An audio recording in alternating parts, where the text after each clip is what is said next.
טיול או שיעור שלכם בנושא של הישרדות. איך מי ששרד, באיזה צורה הוא שרד. אישית אני לא הייתי במחנה השמדה.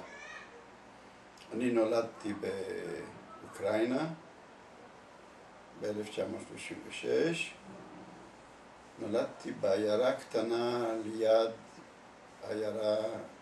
עיירת מחוז בשם בורשטוב. אני נולדתי בכפר קטן שקוראים לו וולקוביצה. זה המקום שלי. זה קרוב מאוד לבורשטוב, מספר קילומטרים בודדים.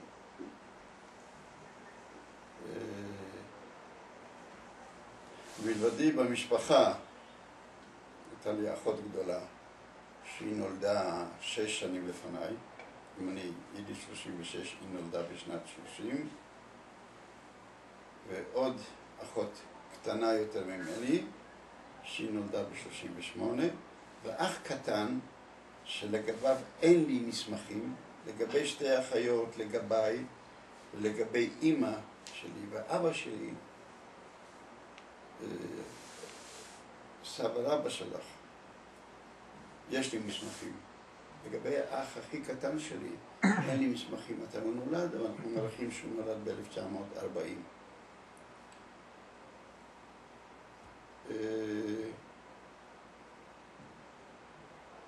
אלינו לאזור נכנסו הגרמנים ב-1941, בספטמבר 41 נכנסו הגרמנים, כבשו למעשה את המקום, השתלטו עליו והפכו את המקום לאזור תחת הפיקוח שלהם.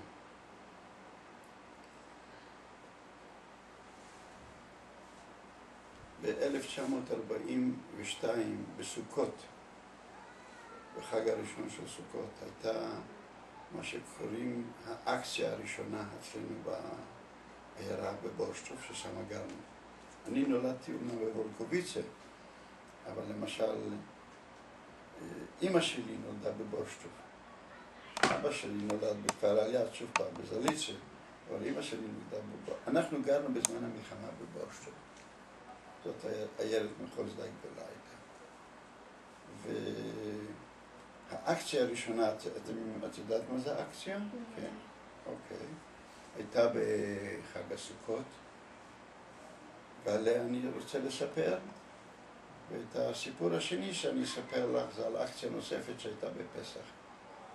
אצלנו בעיירה היו בערך 7 אקציות, זאת אומרת 6 אקציות גדולות ואקציה אחת קטנה. אז אני אספר לך בקיצור על 2 אקציות.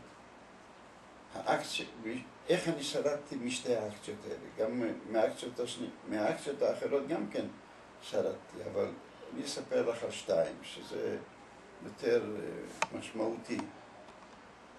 הגרמנים נכנסו בחג הראשון של סוכות, מוקדם בבוקר, לבית שלנו, שזה כבר היה בתחום שמוגדר כגטו. ושלא תביני לא נכון, גטו זה לא אומר משהו גדרות תיל וחומות,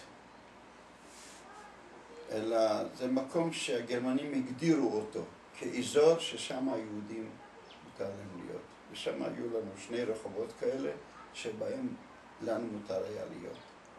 כתוצאה מזה צופפו את האנשים בשתי הרחובות האלה, את כל היהודים, ולא רק מבורשטוב, גם ממקומות אחרים בסביבה. אצלנו במשפחה היינו בסביבות 14 אנשים שגרנו בבית אחד. ממש צפוף. הם נכנסו הגרמנים בבוקר, שזו הייתה האקציה הראשונה, אנחנו לא ידענו כל כך מה זה.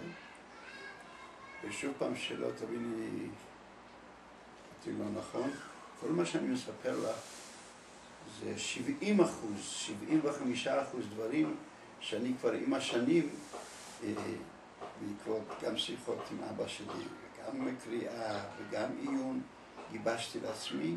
25%, אולי 20% זה דברים שזכורים לי כתמונות, לא כתהליכים.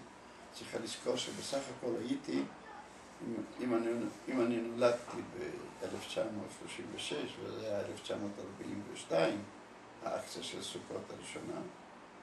הייתי בן 6 וחצי זה קצת. ככה שאני לא זוכר תהליכים, אני זוכר שזה הכל תמונות, שאני מצרף אותן לחלק תמונות יותר חזקות, חלק יותר דהויות, שהן יותר ככה ברקע, אבל אני יכול הודות לעובדה שהייתה לי את התמיכה של אבא שלי, שהוא נשאר היחידי איתי אחרי המלחמה, למעשה איתו יכולתי כל מיני דברים לגבש שכבר פרחו לי מהזיכרון.